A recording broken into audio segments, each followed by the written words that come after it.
오늘 우리 함께 읽은 열왕기상 17장 1절부터 7절까지의 말씀을 가지고 이 시대에 엘리야로 산다는 것은 이라고 하는 제목으로 함께 말씀 나누도록 하겠습니다. 여러분, 영화나 드라마를 보시면 공식적인 주인공이 있는데 거기에 나오는 조연의 그 비중과 연기가 좀 탁월해서 이야기 전체를 이끌고 가는 경우들이 있어요. 그래서 그 조연이 나올 때마다 뭔가 이야기의 방향이 바뀌고 긴장감이 생기고 그래서 결말까지 영향을 주는 경우가 있습니다. 그래서 보통 그런 사람들을 두고 우리가 뭐라고 이야기하냐면 주연 같은 조연이다 라고 하는 이야기를 하죠. 우리가 주일마다 함께 나누고 있는 이 열왕기의 말씀들은 분명히 왕들의 이야기입니다. 책 제목도 한자로 열왕기, 10명의 왕의 이야기가 아니라 왕들을 열거하다, 나열하다, 그 기록이 담겨져 있는 말씀이다라고 하는 것이 열왕기의 내용입니다. 그래서 그 안에 있는 내용들도 보면 어떤 왕이 언제 즉위해서 어느 정도 통치했고 그가 하나님 보시기에 어떤 평가를 받았다라고 하는 내용이 기록되어져 있죠. 그래서 솔로몬 이후에 남유다와 북이스라엘의 왕들이 한 명도 빠짐없이 열왕기의 주인공으로 등장하게 됩니다.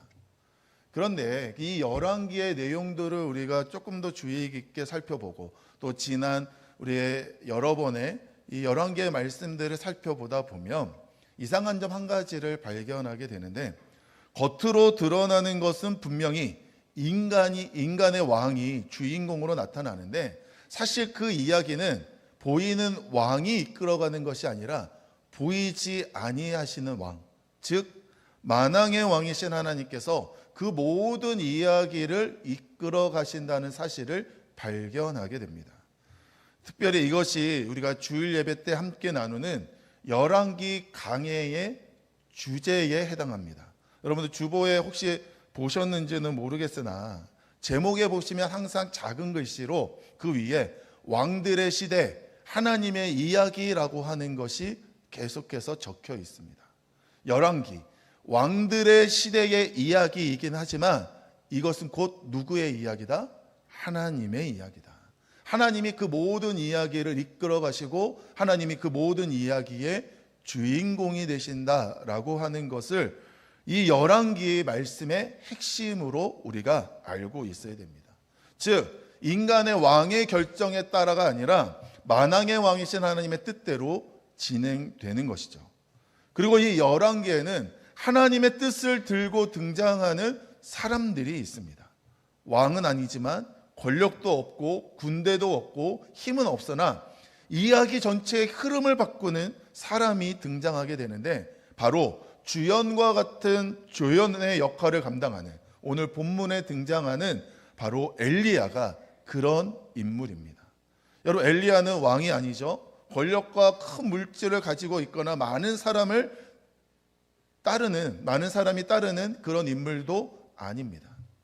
왕들이 주연인 이 열왕기에서 이 엘리야는 주연의 위치에 설 수 없는 그런 조연과도 같은 인물입니다. 그러나 이 열왕기 전체의 흐름상에 엘리야의 역할은 결코 작지 않습니다. 왕의 시대의 한가운데서 하나님이 던져주시는 질문을 들고 당당하게 등장하는 인물. 무너진 신앙의 현실 속에서 누가 하나님인가? 누가 하나님인가라고 하는 그 질문을 들고 등장하여 그 답을 자신의 삶을 통하여 증명하고 있는 인물이 바로 엘리야입니다. 오늘 본문은 바로 그 엘리야가 처음으로 등장하는 장면을 우리에게 보여주죠. 여러분 열왕기상 17장 1절 말씀에 보면 길르앗에 우거하는 자 중에 디셉 사람 엘리야가 라고 나옵니다. 이것이 엘리야에 대한 소개 전부입니다. 엘리야가 가지고 있는 비중에 비해서 너무나도 간단한 소개죠. 여러분 예를 들어서 사무엘 선지자가 등장할 때는 그 어머니 한나 때부터, 태어나기 전의 이야기부터 시작해서 이 사무엘이 태어나게 되는 그 모든 과정, 그리고 어렸을 때의 이야기까지, 정식으로 선지자로서 활동하기 전의 이야기까지도 길게 기록하고 있지 않습니까? 이사야 선지자는 어떻습니까? 하나님께서 이사야 선지자를 부르시는 그 소명의 장면에서 누가 나를 위하여 갈고라고 하는 그 질문에 내가 주님 앞에 내가 여기 있어 주시면 나를 사용하달라고 하는 그 소명에 응답하는 장면이 아주 신비하고 거룩한 모습으로 나타나고 있습니다. 여러분, 사무엘도 이사야도 위대한 선지자입니다. 그렇다고 해서 그러면 엘리야가 그들보다 못한가? 제가 그 선지자들에 대해서 우열을 따지고 1등, 2등, 3등 이렇게 우선순위를 결정하자고 하는 이야기는 아니지만 이 엘리야 선지자도 매우 중요한 선지자예요. 그것을 어디서 알 수 있느냐? 누가복음 9장 말씀에 보면 예수님께서 변화산에서 두 명의 인물을 만나게 됩니다. 누구를 만나느냐? 30절 말씀에 보면 모세와 엘리야를 만났다. 지금 예수님은 누군지 알겠죠? 네. 근데 모세나 엘리야가 누군지는 구분이 이름표가 써 있지 않아서 모르겠으나 어쨌든 저기에 한 명은 모세, 한 명은 엘리야.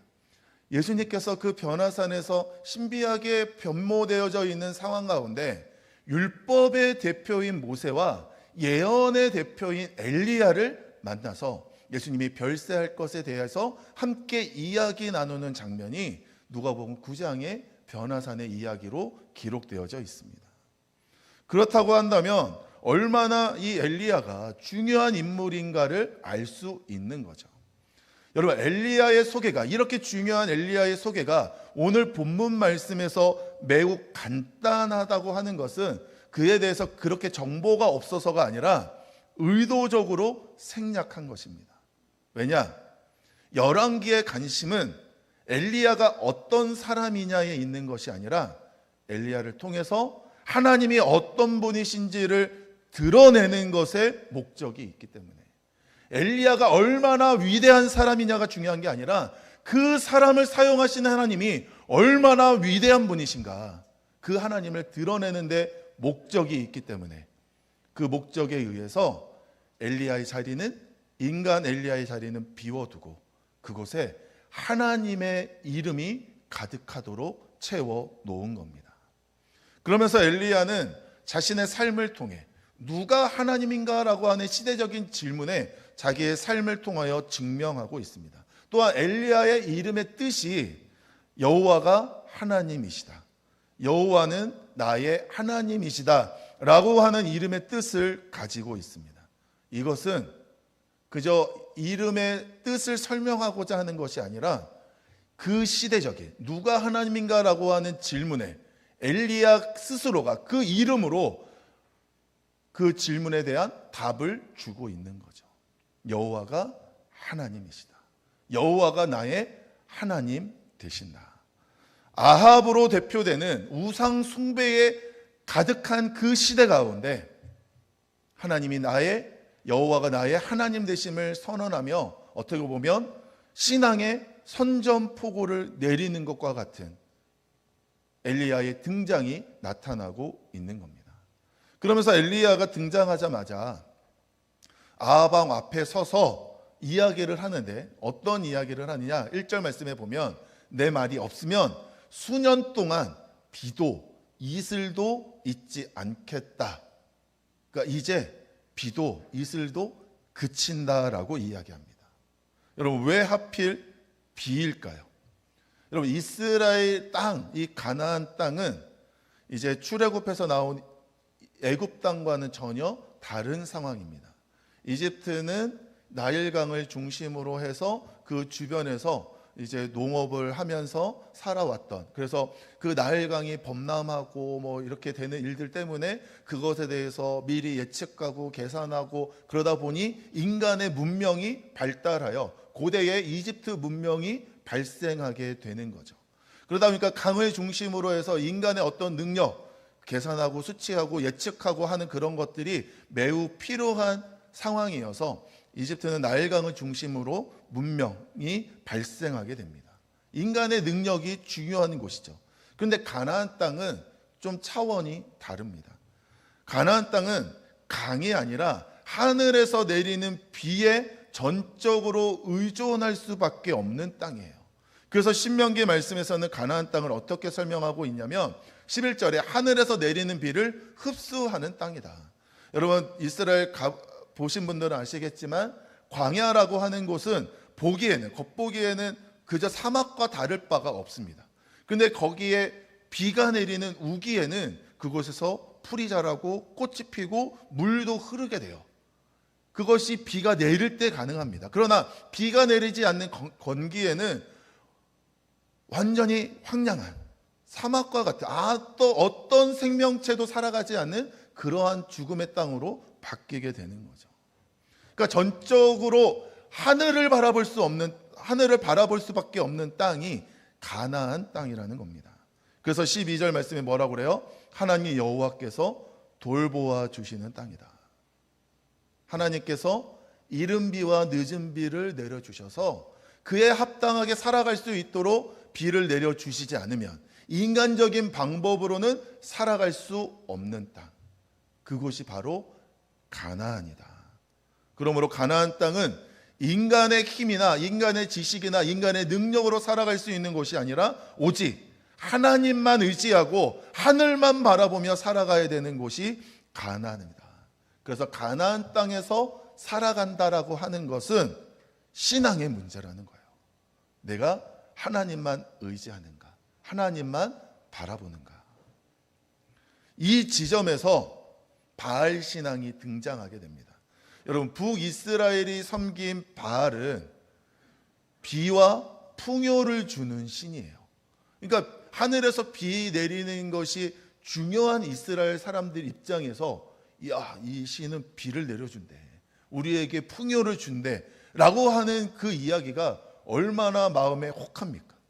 그러니까 그동안 이제 우상을 섬기던 분위기에서 10개를 섬기든 100개를 섬기든 뭐 하나 더 추가된다고 문제될 거 없으니 그래서 바알도 섬기게 되는 거죠. 먹고 사는 문제를 해결해 주는 이 신을 마다할 이유가 없는 겁니다. 그래서 이스라엘 백성들은 하나님을 섬기면서도 동시에 바알을 붙들게 돼요. 이들이 하나님을 버리고 우상만 섬긴 게 아니에요. 하나님을 섬겼으나 하나님으로 충분하지 않은 믿음을 가졌던 거죠. 하나님만이 아니라 하나님도, 하나님만으로 충분한 삶을 살지 않았습니다. 그래서 하나님은 오늘 말씀에서 이스라엘 백성들에게 가장 민감하고 현실적인 지점을 이제 건드리고 있는 거예요. 누가 비를 주냐? 누가 너희들의 생존을 책임지냐? 누가 하나님이냐? 엘리야의 가뭄 선포, 비가 내리지 않는다, 이제 가뭄이 올 것이다 라고 하는 것은 그가 무슨 일기예보를 하는 사람으로서 그런 일기예보를 전하는 내용이 아니라 자연현상이 이렇게 벌어질 것이다 라고 하는 예언이 아니라 신앙의 실체를, 지금 북이스라엘이 처해 있는 믿음, 그 신앙의 실체가 어떤지를 드러내는 하나님의 질문인 거죠. 이제 비가 내리지 않을 텐데 너희는 누구를 하나님으로 믿겠느냐? 그러면서 하나님은 엘리야의 이름 그대로 응답하십니다. 여호와가 하나님이시다.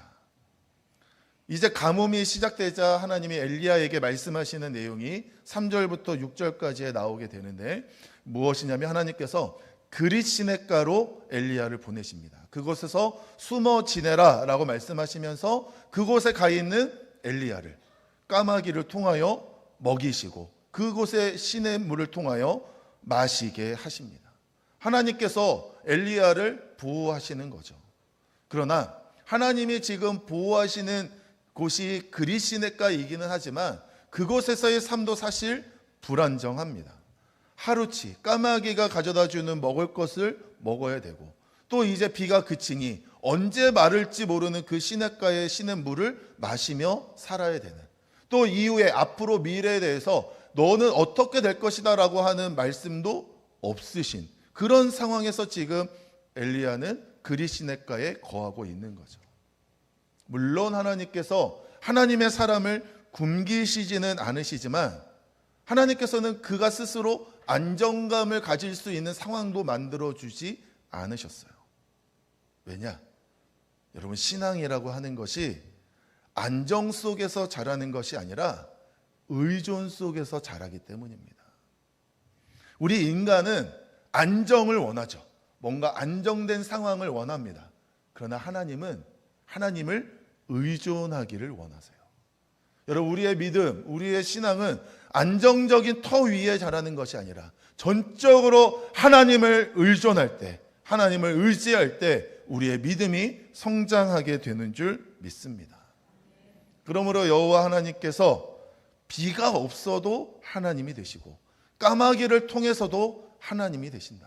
하나님께서는 어떠한 방법으로도 하나님을 의존하며 하나님을 의지하는 자에게 하나님은 함께 하시고 동행하시고 역사하여 주신다라고 하는 것을 그리시네가의 엘리야의 모습을 통하여 알게 됩니다. 그런데 여기서 멈추는 것이 아니라 또 문제가 생겨요. 7절 말씀에 보면 비가 내리지 않으니까 결국 어떻게 돼요? 그 시내도 마르게 됩니다. 여러분, 그리시네가는 엘리야가 선택했습니까? 하나님이 가라고 한 거예요. 그리고 그곳에서 하나님이 매일매일 까마귀를 통해서 그를 먹이셨습니다. 그러니까 하나님이 역사하시는 임재의 장소예요. 즉 그리시네가는 하나님의 명령에 순종한 장소, 하나님의 함께 하시는 임재의 장소라는 의미를 가지고 있습니다. 근데 그런 곳에 시냇물이 말랐어요. 아니, 하나님께 순종한 장소라면, 하나님이 임재하시는 곳이라면 다른 곳은 다 말라도 여기는 물이 흘러야죠. 먹고 살 걱정 없어야죠. 뭐 엘리야가 불순종했습니까? 까마귀가 가져다 주는 거, 내가 더러워서 못 먹겠습니다. 나는 이제 이거 똑같은 거, 매일 똑같은 거 갖다 주는 거 못 먹겠어. 반항하지도 않았어요. 그저 말씀대로 왔고 말씀대로 머물렀고 하나님이 주시는 은혜 그대로 받아 누렸습니다. 그런데도 시냇물이 말랐어요. 여러분, 이 장면은 우리에게 중요한 신앙의 진실을 보여줍니다. 하나님의 뜻 안에 있어도 우리의 환경은 메마를 수 있다는 거예요. 주의 자녀로 살아도 우리의 환경에 어려움이 임할 수도 있다는 겁니다. 그러나 중요한 건 내 환경이 어렵고 내 환경에 문제가 생겨도 그것이 내 삶의 실패라는 것은 아니라는 겁니다. 그것이 다음 단계를 위한 하나님의 신호일 수 있다는 거예요. 하나님께서는 그리시네가에 천년만년 엘리야가 머물기를 원하신 것이 아니라 시냇가를 멈추게 하심으로 다음 과정으로 옮겨주시는 거죠.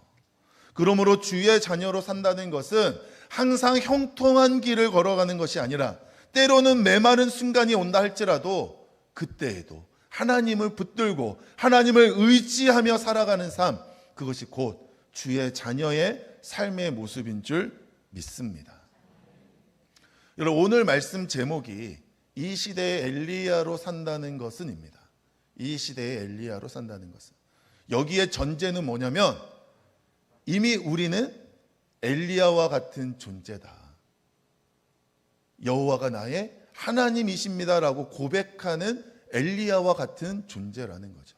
그렇다면 그 이름의 뜻을 믿음으로 고백하며 살아가는 우리가 이 시대 속에서 어떻게 살아야 엘리야답게 살아가는 것이냐, 이것에 대한 명확한 답이 우리에게 있어야 하는 겁니다. 먼저 이 시대의 엘리야는 하나님을 드러내며 사는 사람입니다. 여러분, 성경에서 엘리야를 인간적으로 드러내지 않습니다. 엘리야의 능력이나 엘리야의 배경이나 엘리야의 삶의 모습에 대해서 이렇게 저렇게 이야기하지 않아요. 중요한 인물임에도 불구하고 너무나도 간단하게 이야기하고 있습니다. 그저 엘리야는 드러내지 않고 그 엘리야의 삶을 통해 하나님만을 드러내고 있어요. 여호와가 하나님이시다. 여러분, 이게 왜 중요할까요? 여러분, 엘리야 시대의 문제는 하나님을 모르는 데 있지 않아요. 하나님을 믿으면서도 하나님만으로는 불안한 시대, 하나님만으로는 충분하지 않은 그런 시대를 살고 있었습니다.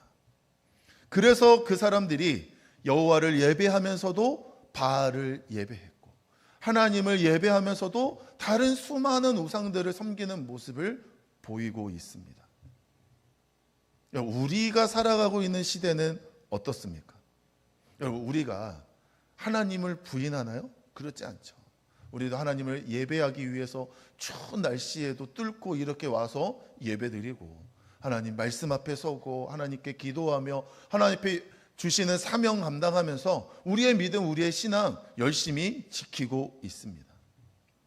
근데 우리가 삶을 살아가며 우리의 인생의 길을 걸어갈 때에 우리의 삶의 기준이 과연 어디에 있는가? 정말 하나님만으로 충분한가?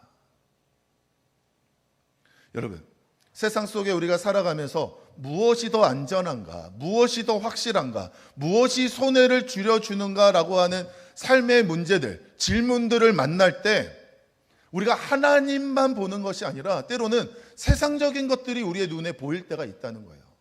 이거를 선택해야 더 안전하겠지. 이것을 더 붙들어야 내가 손해가 줄겠지. 하나님 아닌 다른 것들이 우리의 세상 속에서 내 눈에 보이게 되고, 거기에 내 마음이, 내 삶이, 내 기준이 빼앗기는 일들이 생기게 되더라는 겁니다.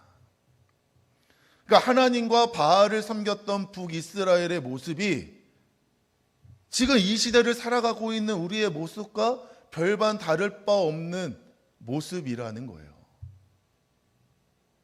하나님만이 아니라, 하나님으로 충분한 삶이 아니라 하나님을 예배하지만 세상도 내가 여전히 붙들고 있는 모습이 있더라는 거죠. 사랑하는 성도 여러분, 이 시대에서 우리가 엘리야로 산다는 것은 내가 어떤 사람임을 증명하고 또 내가 세상 속에 무엇을 붙들고 있는지를 보여주는 것이, 내가 이만큼 가지고 있고 이런 능력이 있고 이런 배경이 있다라고 드러내는 것이 중요한 것이 아니라, 나는 하나님만으로 충분합니다, 나는 하나님만으로 만족합니다를 보일 수 있는 믿음이 우리 가운데 있어야 한다는 겁니다. 하나님만 드러내고 하나님만 높이는 삶이 이 시대의 엘리야의 삶의 모습인 줄 믿습니다. 또한 이 시대의 엘리야는 하나님을 인정하는 사람이에요. 여러분, 엘리야는 가뭄의 시대에 등장하게 됩니다. 비가 멈춘다고 하는 것은 잠깐의 불편함을 이야기하는 게 아니에요. 비가 안 오고 물이 없으면 생수 사다 먹으면 되죠. 애들이 혹시 그렇게 대답한다 할지라도 그 당시에 그 사람들은 생존이 걸린 문제예요. 그런데 엘리야는 그 가뭄 속에서 숨어 있는 사람이 아니라 그 가뭄의 한복판에서 여전히 하나님이 하나님 되십니다라고 하는 것을 선언하고 증명하고 있는 사람입니다. 그래서 나중에 우리가 함께 나누게 될 갈멜산의 이야기도 그래서 등장하게 되는 거죠. 여러분, 오늘을 살아가고 있는 우리의 시대에, 여러분, 풍요롭고 정말 넘쳐나는 그런 시대에 살아가고 있죠. 그러나 우리의 시대는 불안이 늘 찾아오고 있습니다. 불확실성이 가득한 시대, 즉 앞이 쉽게 예측되지 않고 열심히 살아도 그 결과가 보장되지 않고 언제 어떻게 상황이 변할지 모르는 그러한 시대. 그래서 사람들은 더 철저히 더 안전한 것, 더 확실한 것들을 붙들 수밖에 없는 거죠. 문제는 이런 시대일수록 하나님이 아니라 현실을 통제할 수 있는 힘을 더욱 의지하게 만든다는 겁니다. 여러분, 이런 상황 속에서 우리가 무엇을 인정하며 살아가야 하느냐?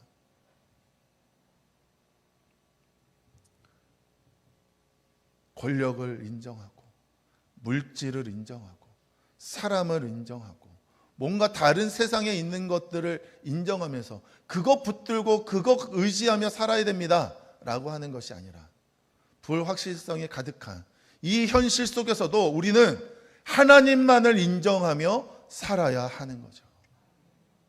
여러분, 하나님만을 인정하시기를 바랍니다. 하나님이 내 삶의 이유가 되십니다. 하나님이 내 삶의 모든 것이 되십니다. 하나님이 내 삶의 주인이 되십니다. 인정하며 살아가게 될 때에 내 삶의 주인이신 하나님께서 우리를 그저 내버려 두지 않으실 겁니다. 엘리야를 하나님의 기적적인 방법으로 먹이고 입히시고 살피셨던 하나님의 은혜가 하나님을 인정하는 우리의 삶 가운데 임하게 될 줄 믿습니다. 그러므로 이 시대에 엘리야로 산다는 것은 불안한 현실 속에서도 하나님을 하나님으로 인정하는 것. 나는 하나님만으로 충분합니다. 하나님으로 만족합니다. 이러한 믿음의 고백이 우리 모두에게 있게 되기를 주님의 이름으로 축원합니다.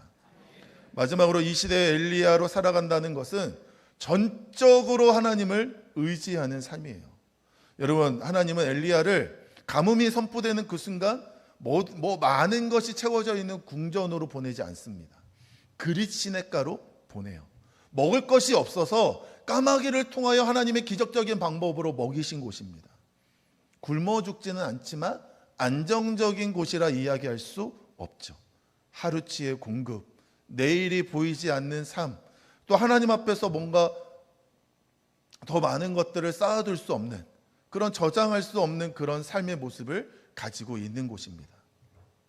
여러분, 인류 역사에서 인류 최고의 발명품 중에 하나를 뭐라고 이야기하냐면 냉장고라고 이야기합니다. 여러분들은 집에 이 시대의 역사의 위대한 발명품을 하나 두 개씩은 다들 가지고 살아가시는 위대한 사람들이세요. 네. 여러분, 냉장고가 생겨나면서부터 얼마든지 쌓아두고 보관해두고 대비하며 안정적으로 살아갈 수 있게 되었다는 거죠. 그런데 이상한 것은 그렇게 많이 우리가 쌓아두며 살아도 불안감은, 시대적인 불안감은 사라지지 않는다는 겁니다. 여러분, 그릿 시냇가는 우리에게 분명히 이야기합니다. 하나님은 당신을 굶기시지는 않으시지만 하나님 없이도 살 수 있다라고 느끼게 하지는 않으신다는 거예요. 여러분, 우리의 인생이 안정적이다 하면 나는 하나님 없이도 살아갈 수 있다라고 착각하고 교만하게 되고, 그래서 엉뚱한 길을 걸어가게 됩니다.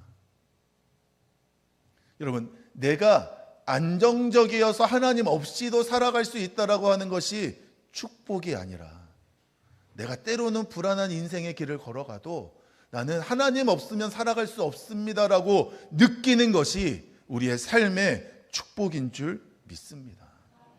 하루하루 하나님 없이 우리는 살아갈 수 없습니다. 그러한 믿음의 고백, 나는 전적으로 하나님만 의지하겠습니다. 나는 전적으로 하나님만 붙들겠습니다. 당장 내 눈앞에 무언가 보이지 않는 그 불확실성, 내가 감당할 수 없으나 하나님은 나를 그냥 내버려 두지 않으실 줄 믿사오니, 때로는 사망의 음침한 골짜기를 걸어간다 할지라도 주의 지팡이와 막대기가 나를 안위하여 주실 줄 믿습니다. 그 믿음으로 나는 하나님만 의지합니다. 하나님만 붙들겠습니다. 그것이 곧 푸른 초장이요 쉴만한 물가일 줄 믿습니다. 이 믿음이 우리에게 있어야죠. 때로는 시냇가가 마르는 순간을 경험한다 할지라도, 이제 하나님이 나를 다른 곳으로 보내시는구나. 또 어떤 일들이 펼쳐질까? 어떤 일들이 내 눈앞에 이루어지게 될까? 기대감을 주신다는 거죠. 내 눈앞에 시냇가가 마른다고 해서 그것이 나의 절망의 이유가 아니라 또 다른 전혀 새로운 하나님의 은혜를 경험할 수 있는 기대감을 주는 현실로 보여야 한다는 겁니다. 그것이 바로 이 시대를 살아가는 엘리야의 믿음이라는 거죠. 그러므로 우리가 이 시대의 엘리야로 살아간다고 하는 것은 이 시대가 무엇을 의지하든, 이 시대가 어떠한 상황이든지 간에 나는 여전히 하나님을 드러내며 하나님을 인정하며 하나님을 의지하며 살아가겠습니다. 이 믿음의 고백이 오늘 이 시대를 살아가는 저와 여러분들의 고백이 될 수 있게 되기를 주님의 이름으로 축원합니다. 사랑하는 성도 여러분, 오늘 우리는 열왕기에서 엘리야 선지자의 등장을 보고 있습니다. 그러나 하나님께서는 엘리야를 통해 보여주시는 것은 한 사람의 위대한 이야기를 보여주시는 게 아닙니다. 우리가 지금 처해 있는 삶의 자리가 어떠하냐, 그 삶의 자리에서 과연 누가 하나님인가라고 하는 질문에 어떤 대답을 하며 살 것인가에 대하여 묻고 계세요. 엘리야는 자신의 능력을 드러낸 것이 아니라 자신의 이름의 뜻처럼 여호와가 하나님이시다라고 하는 것을 자신의 삶을 통하여 증명한 사람입니다. 하나님께서는 오늘 우리에게도 묻고 계세요. 누가 하나님이냐? 누가 하나님이냐? 여러분, 하나님은 이 질문에 말로 대답하는 사람을 찾는 것이 아니라 삶으로 고백하는 자를 찾고 계시는 줄 믿습니다. 오늘 예배를 드리고 우리가 돌아가는 우리의 삶의 현장이 세상의 바알 앞에 놓이는 순간일 수도 있고, 가뭄의 한복판일 수도 있고, 그리시네가와 같은 불안정한 상황일 수도 있으며, 그 시내조차도 메말라 버린 그런 자리일 수도 있습니다. 그런데 그 자리의 한복판에서 주님은 질문하세요. 누가 하나님이냐?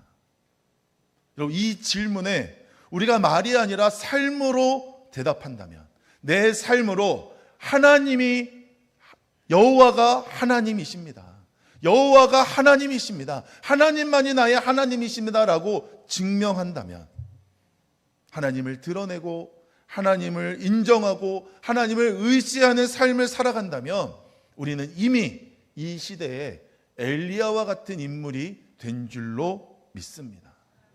그러므로 우리가 삶의 현장으로 돌아가면서 우리가 스스로 고백할 수 있었으면 좋겠습니다. 우리가 엘리야다. 내가 엘리야다. 한번 따라 하실까요? 내가 엘리야다. 내가 엘리야다. 여러분의 각자의 삶의 형편이 그리시네가일 수도 있고, 가뭄의 현장일 수도 있고, 메말라버린 시내를 바라보는 안타까운 현장일 수도 있습니다. 그러나 그런 상황에서 내가 엘리야다, 내가 엘리야다, 여호와가 나의 하나님이시다, 이 한 가지를 고백한다면 하나님의 살아계심이 우리의 삶을 통하여 분명히 드러나게 될 줄 믿습니다. 그러한 은혜의 삶, 그러한 능력의 삶을 살아가시는 이 시대의 엘리야가 되시기를 주님의 이름으로 축원합니다.